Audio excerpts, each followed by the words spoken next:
On yesterday's podcast, we talked about the importance of having an accurate diagnosis if you go see a mental health professional or if you're experiencing some symptoms that are causing you some trouble. Today we're going to talk about sort of an important piece of that diagnosis, an important part of really getting the right answers to your questions, and that is making sure that you really know how you're feeling. That's right. To be able to identify your feelings accurately. Right. We talk frequently about this. People frequently come into the office and they'll say, "Oh, it really made me angry, and I'm really upset about it." Right. And I always pause for a moment because it's easy to express anger, okay? But there are probably other emotions involved. Right. And most of us tend to look at one emotion. We tend to think in terms of a single emotion, even though most of our emotional states are a collage of several emotions. Right. And some of them could be positive and some are negative at the same time. Right. But when we think about our emotions, we tend to think of them one at a time, Right. As though only one is occurring at a single moment. I think about that great animated movie, Inside Out. Yes, right. And they sort of, as it gets to the end, it's spoiler alert, but though it's been out for long enough, people should be able to. Even I've seen it. That there are, was it on Turner Classics? Oh. So, but the idea that, if we have these experiences, that we have these memories or life events that can be two emotions or multiple emotions all at the same time. Right. And the fact that different emotions can feel the same. That's right. And it's just how you label it. They make you feel the same. Right. Okay. But there are different emotions producing the same physical feelings. Right. Well, and we talked. I think it was last year. We had a series of podcasts on emotions, and we talked about. There's these different theories. What happens first? Does the emotion happen first, and then you have the feelings? Do the feelings happen, and then you define them by labeling them with some emotion? Or do they happen about the same time? And that, on one hand, it doesn't matter. On the other hand, it does matter. Right. But the point is that, when you think about something like excitement, and you think about what, when you're really excited about something, your heart rate goes up, you start breathing more shallow, you get a little bit, fidgety and frantic, and you're shaking and you're ready to go. Well, if you just think about that physiologically, that's the same thing that you might experience during a panic attack. Right. One is over something that you are looking forward to. The other is over something that you may not be looking forward to. Right. So the only difference is how you're labeling it. Right. And I love the experiment that these folks did, that he did to sort of identify and capture this. He said and they did it with 3,000 people over several countries. Right. So there's a multinational study involving 3,000 individuals. So that's a considerable and impressive data set. Yeah. And the question they asked was, you're walking into a party and you overhear two people talking about you in less than flattering terms. Right. How do you feel? And I think that how you ask the question is not what is the feeling that you experience, it's how do you feel? Right. What would you feel in this situation? Right. And almost half the people, 42.8%, said anger. Okay. And then 38% said sad. Right.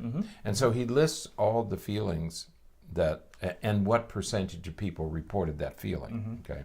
And the conclusion is that we all experience more than a single emotion simultaneously. You experience more than one emotion. Right. But when you're asked to focus, you tend to think in terms of a single. Most people gave one response. And I think that was the other telling point of the experiment, is that most individuals responded with only one response, even though they had multiple. When questioned, and how did he pull that out of them? Yeah. Well, he set up the second experiment, in which he said, how much, he used a Likert scale, okay? And so he said, on a scale of 1 to 7. Right. So he'd have all these different emotions listed. So anger, shame, rejection, sadness, contempt, etc. Right. And then you would identify on a scale of 1 to 7, 1 being none, 7 being very much. How much would you feel? Rate each of these emotions for that particular situation. Which I thought was ingenious, because in the first experiment he said, how did it make you feel? Right. In the second one, he listed specific emotions and then asked to grade how. Well, these were the same emotions that they had to choose from in the first part. And now, instead of being binary, this one or this one, it's on a spectrum, on a continuum. Right. And so it allowed the investigators, because typically, and I don't know the literature that well, he said there are 6 emotions that we believe are inherent, that instinctive. That we have 6 emotions that are instinctive, and I think they're listed there somewhere, but they're hardwired: anger, sadness, happiness, that sort of thing. Yeah. Okay. But he said it's more than just those 6. Right. And he likens it to he said it's nuanced, but what it is, it's a fabric of emotions that we experience. So when you are confronted by situations, and this happened with my children, in a moment of lucidity and calm, my children would do things that would anger me. I would get angry, but in moments of calm, I would say, but I'm really hurt. I mean, it's more that my feelings were hurt, rather than I was angry with them. I was only angry because they had hurt my feelings. Okay, right. And when I began to interpret their behavior that way, interpret my own feelings that way, then I began to have a very different conversation with my kids. And so rather than expressing anger, I could express, geez, that hurt my feelings. When you talk to me that way, that hurts.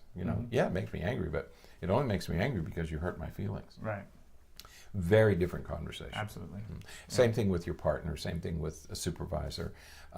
Identify your emotions accurately. Right.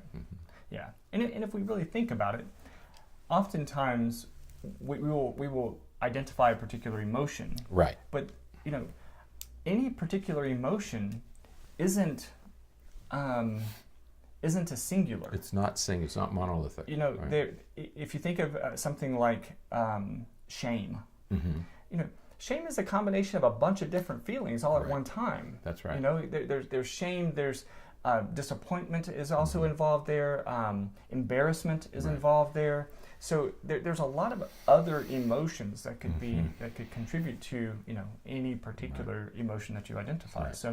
So it's oftentimes, and we've mentioned this several times this week, it comes down to vocabulary. Right. It comes down to being able to articulate what it is that you really feel. Right. And this is what makes it so difficult working in the children's mental health field. That's right. Because kids just don't have that vocabulary. Yeah, they don't have, certainly younger than 5, they simply don't have the vocabulary for it. But even as they go into elementary school, they may not have the vocabulary to capture it. Right. Their vocabulary is just restricted. They only know so many words because we don't go around and teach our kids, well, this is the difference between contempt and guilt and shame. Right. These are the difference between those 3 emotions. We don't teach that. I'm feeling regret. It's not something you hear from a 7 or 8-year-old. Right. They express an emotion, but they don't label it accurately. Right. And in not labeling it accurately, it leads to misunderstandings and different behaviors. Right. And there's a whole sort of branch of psychology that thinks about, the way that we label these emotions is really key to how we're going to treat these emotions in these experiences. So if we can, if you're feeling a lot of anxiety about something, if we can reprocess that and restructure it so that you see excitement, see it as excitement instead of anxiety, well, that changes your entire perspective, and all that anxiety then turns to excitement, and now you're looking forward to it as opposed to being avoidant of it. Right. How do I really feel? This really, No, it's an important idea because we tend, there's another issue here. As we grow up in a family, certain families only allow the expression of certain emotions. Right. And sometimes it's subtle and sometimes it's not so subtle. For example, if a boy starts crying, a 5-year-old boy, frequently they're told, oh, don't be a baby. Yeah, boys don't cry. Quit acting like a girl. Only girls cry. So you're given these messages that I'm not allowed to experience sadness. Right. I can experience anger. I can experience but there are all these emotions that are discouraged. You know, you can't. You're not allowed to be. You can't be angry. You're going to be angry. Right. Okay. How do you express the anger is the issue. And so, be careful when you're with a partner or in raising your own children, that you're accurately identifying what they're feeling. Right. You know, we talk about active listening. Right. So you can listen with your heart and your ears, your heart and your brain, so that you identify that person's emotion more accurately. Is she really angry or is she hurt? Right. Yeah, absolutely. So, all right. Yeah, good. That is it for today. Until next time, stay happy, stay healthy, and forget to be afraid.